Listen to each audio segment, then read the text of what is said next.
All right. Hey, good morning, you all. Hope you all are doing well today. We're starting a little early for podcast this morning, but it's all good. Your girl is off on Christmas break anyway, so I'm just at the house chilling.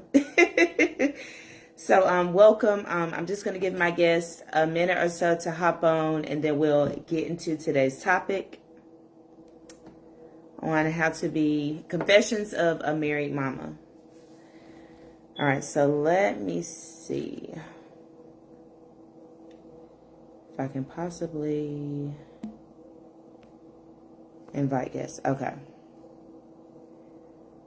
I'm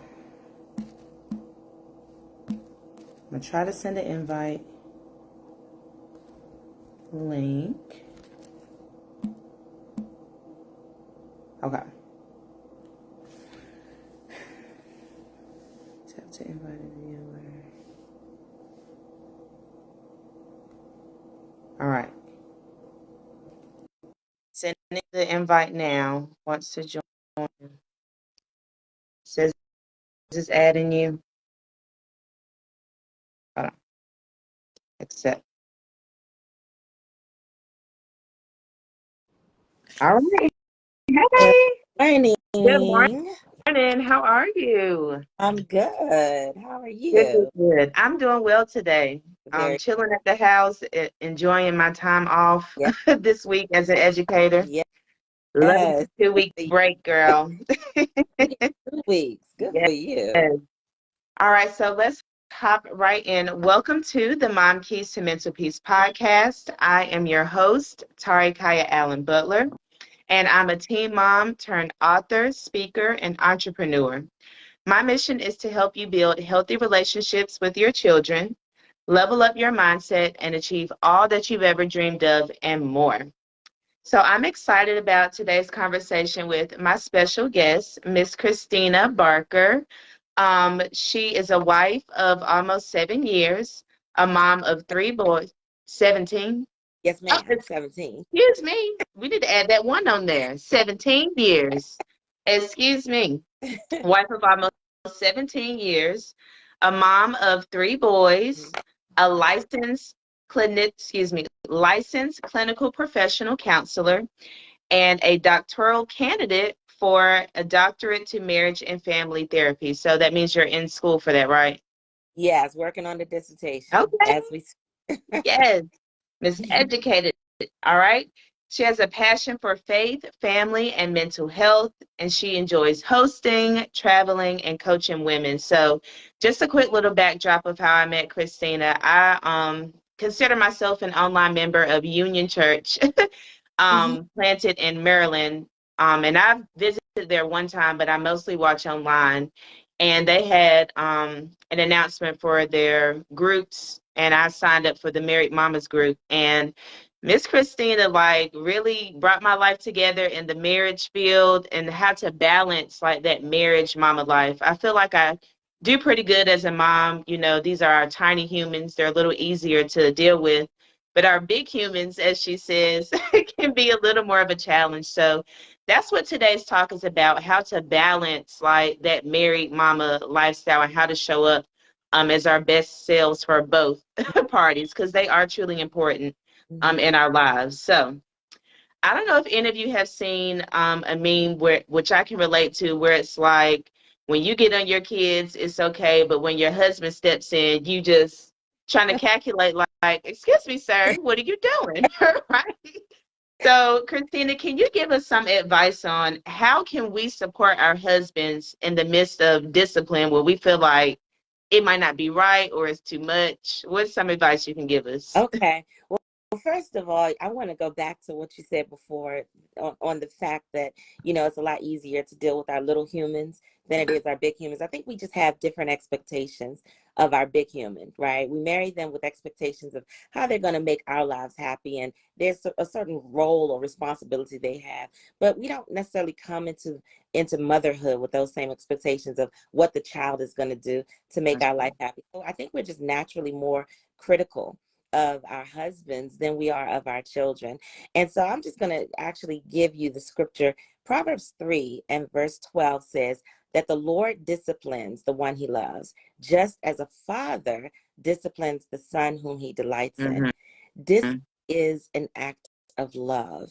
You have to start there. You have to start with the understanding that discipline is an act of love, and your discipline may look different as a mom than your husband's discipline, but it is both an act of love. So we start with that. That is the foundation.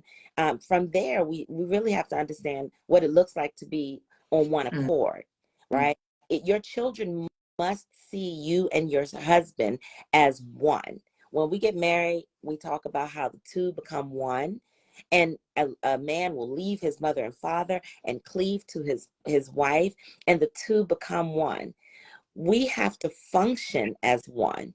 And so sometimes if you are stepping in to interfere with your husband's discipline, it actually begins to look like you're functioning as two. And the truth of the matter is that the children will be confused by that. They feel less safe in that context, and they also will take advantage of it, right? Believe that something your husband is doing is not best, as long as it is not immediately, like of imminent, serious, significant danger or harm. In the case of there's some violent form of abuse or hostility, even if sometimes his language is off, right? Because men can use harsh terms, harsh words that you wouldn't necessarily use, name calling, things of that nature. It's still a form of abuse. I'm not saying all men, so don't think that I'm stereotyping there.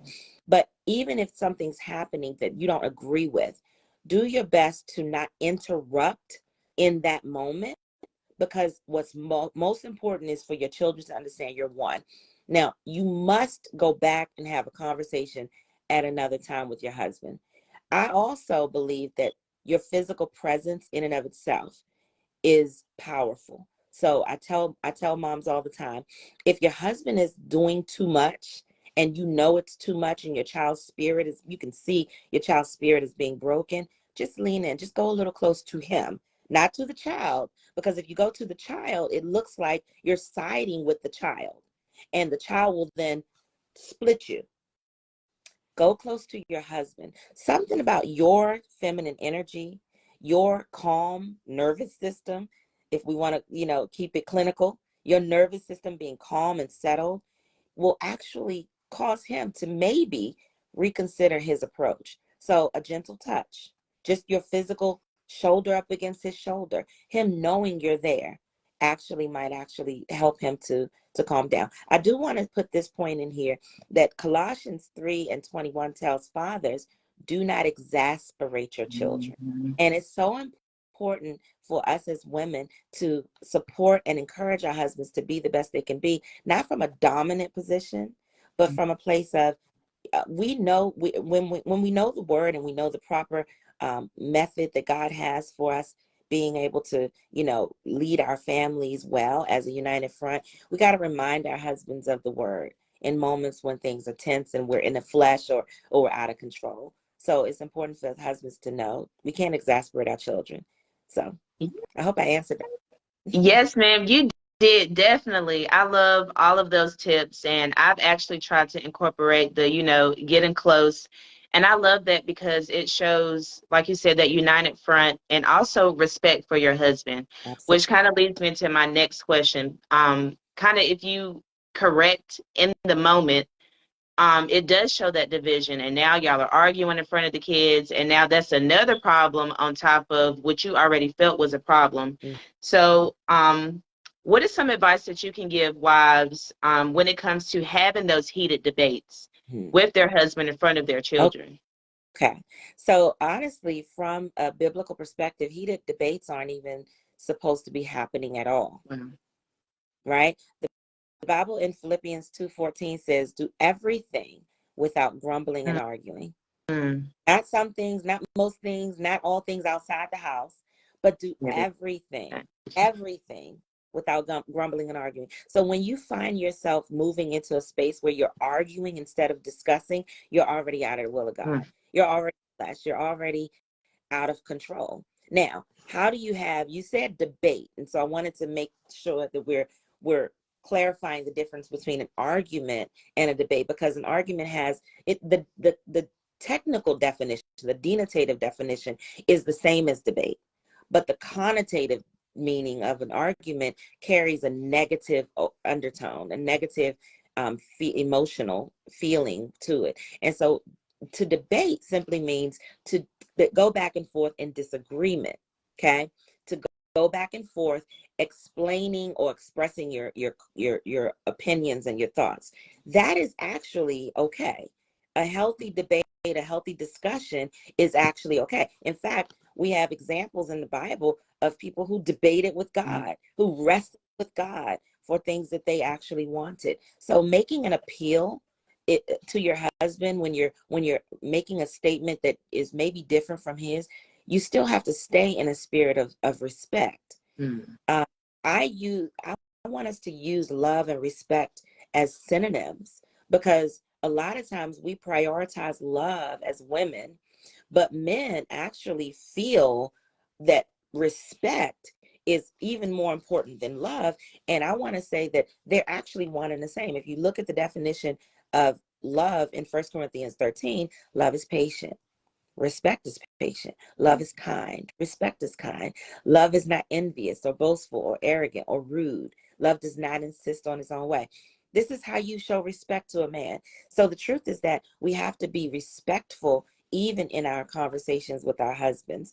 And we have to model that for our children, because they're learning, especially, our female children, our daughters, they are watching how to treat and honor their husbands, who they will actually one day grow to marry and start families with. And so that's important. So do everything without grumbling. The second thing is first Peter 3:4 tells us to clothe ourselves with the beauty of a gentle and quiet spirit. Now, when you're like me and you're pretty type A and you're pretty assertive, you're pretty confident, you're pretty fierce, all of that is fine in the world. But when you're at home, I love, Tara, you said something, you said this is your soft girl Yes. season. I, I've been using that forever. If we can really just put on our soft girl in every conversation with our husband, and soft doesn't mean a pushover, it doesn't mean weak, it doesn't mean lacking in confidence. It simply means that your approach is gentle. Mm-hmm. Approach is quiet in spirit, not necessarily quiet in volume where you're too timid to speak up, but the spirit is quiet. So when your husband goes to object or disagree with you, or to establish, authority as the head of the family, and to sort of shut you down, you don't go back and forth in the sense like you're being contentious or cantankerous and creating, conflict unnecessarily. So I and I know we're going to get to this, but it's really important to maintain that position of him as being head, and as you're speaking, you're still respecting him as your head. It's almost like when you're at work and you have a direct superior, right?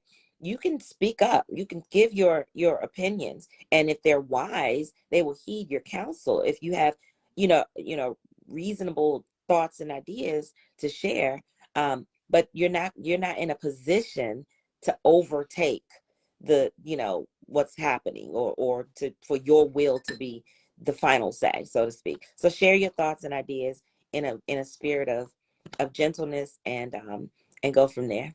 No arguing, no Yes. no grumbling. Yeah. That is such a good point, because, and I kind of going back to what you said as far as us modeling respect for our children. Mm-hmm. I feel like sometimes the way we communicate now is based off how communication was modeled when we saw it. I know definitely for me, I saw the heated debates, I saw the passive aggressiveness, Mm-hmm. I saw, based off what you described, the disrespect. It necessarily wasn't respect. So I feel like we have to learn that new way of communicating, and it's different. It's uncomfortable. It Sure. takes trial and error. It's not going to happen every argument that you all get into, but I feel like it's that awareness behind it. Like when you feel yourself getting riled up, when you hear your voice rising, when you notice your words, your mannerisms, and Yeah. it's like, okay, that self-control to a- pull it back or reel it back Yeah. in and go into that Yeah. softness, because it's definitely something that has to be learned. So I think also giving ourselves that grace that I didn't know how to do this. This is something like my natural response, and I'm going Yeah. to have to do some work to show up a different way, and giving our husbands grace as well, because most of our community, they probably didn't see healthy communication either. So it goes both Yeah. I ways. want to And I think it's like a growth journey together. I love the fact that you said it was a lot of times modeled, and sometimes the opposite is true. For example, in my home, my dad was very dominant, very type A, Mm. very, alpha male, very, he was the king, of the castle. And my mom was very quiet and demure and didn't necessarily speak up. And there were moments when I resented that about her. I resented Mm. that she didn't seem to have confidence in her voice. And so the key is, I want to make this very clear. Health is always in the balance between two extremes, right? It's not that we're going to go all the way to the left and be, I got opinions and I'm equal, all this whole equal rights, I'm, Mhm. gender equality and all of this. And you're now overdoing your feminine, you're overriding your feminine side and your cooperative side. Um, because you have all these rights, right? But it's also not all the way to the left where you have no rights. You have no right to speak up or have your voice heard. And so I love the fact that you said that self-control. The Bible, one of the fruit of the spirit is self-control. And another version actually calls that temperance. Mm. Self-control and temperance are synonymous. And the root word of temperance is temper. And so when you have temperance, you're keeping your temper under control. And so the key is, even if you're feeling hot, the Bible says be angry, but sin not, All right. right? So you can feel angry, you can feel upset, but now you're going to filter and monitor and be intentional about how that is expressed. Because the emotion itself is not the same as the expression of the emotion, Mhm. right? Mhm. They're two different things. So you don't necessarily have control over the emotion, the anger you feel or the frustration you feel, but you absolutely have control over how you express that anger. It's important to express it, but in a controlled way where you're tempering yourself. So, Yes, so good. So good. That leads me into our next question. As far as like, we have different past experiences. When you come together in a marriage, you are two different individuals with two different stories, and you're coming together trying to make that story work together with your family. mhm. So, how do past experiences affect the way that we do family? And how can moms come together with their husbands to create healthier family dynamics, to pass on to their children, especially those situations that they may not see eye to eye on? Sure. Well, first of all, I think that, there's scripture that tells us that, we perish for our lack of knowledge. And so it's so important to understand that the lens that you may come into marriage with is biased by your culture, your experiences, your traumas, your history, your all of these things bias you. And so it's really important for you to be intentional about just doing things like what we're doing right now, having conversation with other people who are on a mission to do this thing well, reading, you know, um, humbling yourself, just coming to the table with the idea, I don't know it all. Mm. I don't have all the right answers. I have biases and proclivities and ways that I see the world that is through a filter that has been tarnished. This is the whole born into sin, shaped in iniquity thing, right? So the way I explain this to my clients a lot of times is I'll say, if you pour water into a coffee maker and there's nothing in the filter, the water is going to come out clear as water, the same as you input output, right? But the truth is that once you put the filter in, whatever is in the filter is going to color the water that comes out. And so the coffee in the filter will lead to black water that comes out, right? And so you have to understand that your filter is sort of like all the things you've gone through that have shaped the way you think, the way you feel, the way you see the world. And that filter is not pure. Mm. That's the shaping and iniquity. That filter is not pure. It's very, very biased and very, very, shaped in a way that is not always healthy. So humility is number one. Everybody has to come to the table with a spirit of humility that says, I don't know it all. I have thoughts, I have ideas, but you know, my way of seeing things is not the only way to see things. And so we need to actually collaborate, work together, talk, communicate. You may even need to get counsel, through a professional to know how to do this thing well. Don't wait until things are bad to get marriage counseling. We do premarital counseling before marriage, but I personally believe that that's a sort of like a appetizer, an appetizer, because it doesn't really get into the nitty gritty of what this thing is really like when you're actually living it, right? It's all theory until you put it into practice. And so you really need a lot of that. I don't know if that thoroughly answered your question, but humility is huge, in my opinion. Yes, yes, that does answer it, because those are things that we need to consider. And God recently called me out on what you spoke on as far as like not knowing everything. And he brought the word arrogance to me. Mm, And I didn't realize that I was operating in that space. And honestly, I think it's from me feeling like I am reading the books, I am in the groups, I am doing this stuff. sure, And you may not see your husband doing those steps. So you feel like, well, I have the information, so I know. But sure. God had to bring to my heart humility, humble Yeah. myself, that just because that's my way of learning the information doesn't mean that God isn't dealing with him on certain things. Hmm. And in our conversation, I was able to see God is dealing with him Hmm. and was speaking through him to check me in a respectful way Yeah. and gather me to my rightful place of where I needed to be. I don't know everything. And I Hmm. think that's a work of the enemy for that division, for that Sure. discord. Absolutely. And once you realize it's not flesh and blood, it's the evil rulers that are working against you all, Yep. then you start to see those moments and can look at yourself more like, okay, where am I working with the enemy and his plan for discord? How can I view, this situation Yep. from my husband's Yep. viewpoint and vice versa? And that's the unity Yeah. and the moving forward where God is able to step in. I wanted to add to that when you said humility. Humility is not pretending that you don't know what you know. And Right. so I want to be clarify. Sometimes you know that you know what's Yeah. best, right? And your husband is not in agreement. Humility is accepting his right to not agree with you for a season, and maybe walking away and being prayerful. I used to be pretty entitled.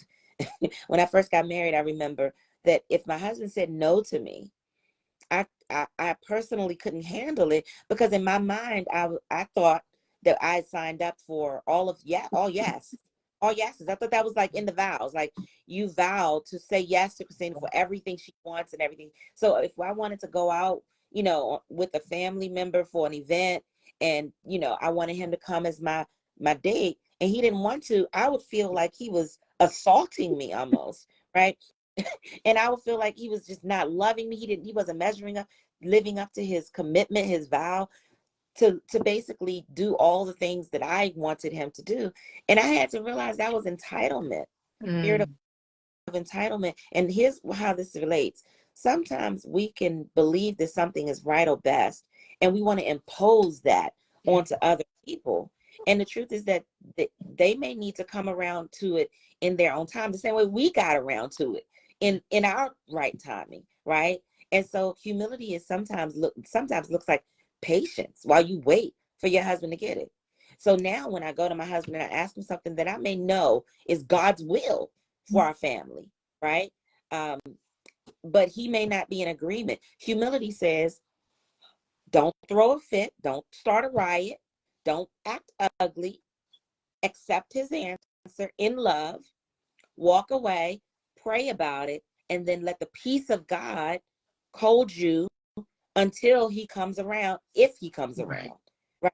Trusting that as you purpose and endeavor to do God's will and to do the right thing, God will work on your husband's heart in his own way, in his own timing, right? So not having to force your will, because you know best, even if in the moment you do know what's best. So I'm so glad you said that, because he pointed that out too in our discussion. Like, he gave like 3 or 4 examples of things that I brought up to him that he did change. He's like, I do listen to you. Like, God is working on me behind the scenes for these things. But in that moment, for that one thing, I'm like, yeah, and that's temporary but too much. self-control, because you want to be triggered and go left, right? I was saying to the ladies the other day, I said, sometimes, and this is something I've learned, 17 years of marriage, you learn some things, right? I learned that when I push my husband, he's more likely to push back. When I invite my husband and I leave it up to him to decide, and I'm talking about in anything, in a way of thinking and what we're gonna do with our money and how we're gonna spend our time and how we're parenting. When I try to impose as if I'm in control, my law is the final say. He is more likely to assert his dominance of, I don't have to, you're not the boss of me, Nice. and reject me in what I'm trying to do, out of honestly just a spirit of you're not in control of me, and so now I have to regain my sense of control. But when I approach my husband from a place of, will you, what do you think, can you, his defenses are not up as strong, and so he's more inclined to consider my perspective. And that's where humility, temperance, and all of these other great fruit of the spirit come into play, you know. Yes. Listen, I hope y'all got y'all pens and paper, taking note on that. You are helping us out today. So in conclusion, I know this is kind of a hot topic for some people, but what is your thoughts or your opinion on the hierarchy of relationship when it comes to your husband and children? And we touched on it just a tad bit, but do you feel like husbands should come before kids as far as needs being met, or kids before husbands? What are your thoughts? Okay, so first of all, I don't necessarily know that we can limit it to first being hierarchy.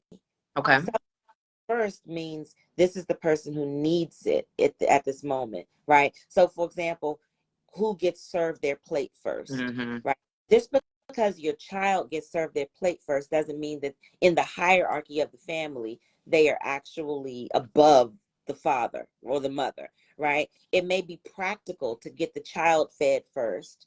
Just like when you go to a restaurant, they usually bring out the kids' meals first to keep them entertained, they have an earlier bedtime or whatever the case may be. So let's not look at it as always like these discrete and finite ways we show who's of most importance or hierarchy in the hierarchy. But let's keep it very clear. The family structure is God, husband.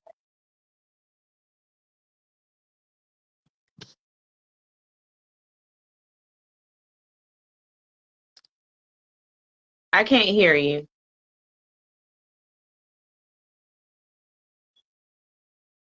Let me see.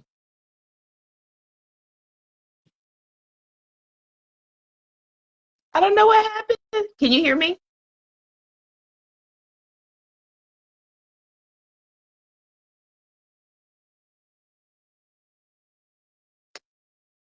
All right, hold on, y'all. We're having a little technical difficulties. Not sure what happened.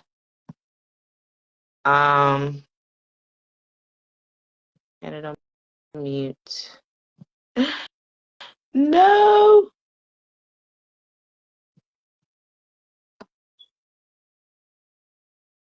Okay.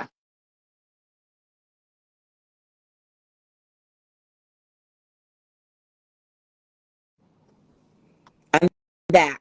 Okay. I can hear you. You can hear me now. Yes. I'm so sorry. I, I You're have fine. I have limits on my social media time and screen Oh, time, so I guess okay. I reached my limit for today. So it Okay. cut me out. But yes, it's the structure of the family is God. God is the head.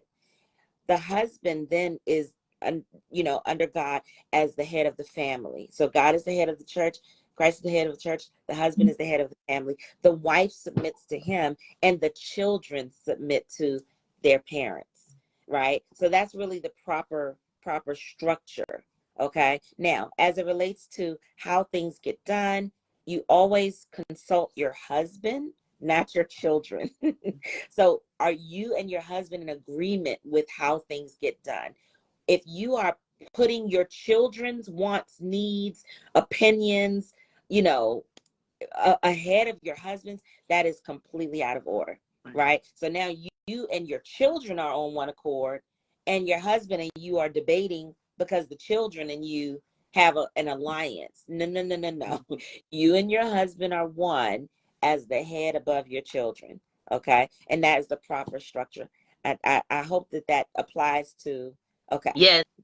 And listen, you got at specifically what I was getting at, those plates being made, child. Because I'm just like, okay, that's so small compared to the bigger picture of who's more important. Because I know for me, like I have a 1-year-old, let me get him settled and Yes, together yes. before, anything else. And my husband, he doesn't have an issue with that. But I have seen that as a discussion, specifically like that topic. So I'm so glad that you touched on It's that. so profound than the technicalities. Yes.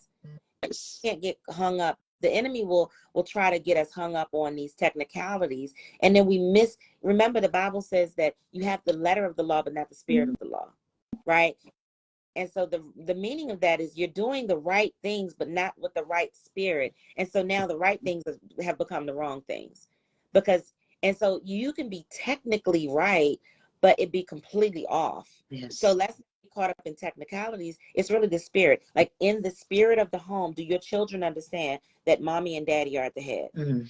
Do your children understand that mommy and daddy are one? They function and operate as one. Do your children understand they cannot split mommy and daddy, right? If it comes down to what the child wants and what the husband says he wants, who is the wife called to adhere to? The Yeah. Bible never says wives, submit yourselves to your children. So the children need to understand that the hierarchy is mommy and daddy are one, and mommy is submissive to daddy as the proper hierarchical structure in the home. Yeah. All right. Well, Kristina, thank you so much. This was so good. I mean, anytime we talk, it's always good. You're always It's dropping great. gems, and I'm so, so grateful Absolutely. that we have connected and that you are a part of my community and somebody that I can go to for advice on those specific things. So I'm very, very grateful. And likewise, I love what you're doing here. Keep up the great work. I just pray for you all the time, and know that God is using you in mighty ways. So keep doing what you're doing and be encouraged. Yes, thank you. Yeah. Thank you. Real quick before we go, can you let people know how they can connect with you if they would like to work with, do you do virtual? So yeah, not taking new therapy clients right now, but Okay. I am also a certified life coach, and you can reach me. My website is mrskristina.lbarker.com. Mrs. Kristina spelled with a K, Kristina, L as my middle initial, BARKER.com. All right. Yeah. Well, thank you so much for joining me. I hope you have a blessed rest of your day. Thank you. Bye. Take care. Bye. Bye bye.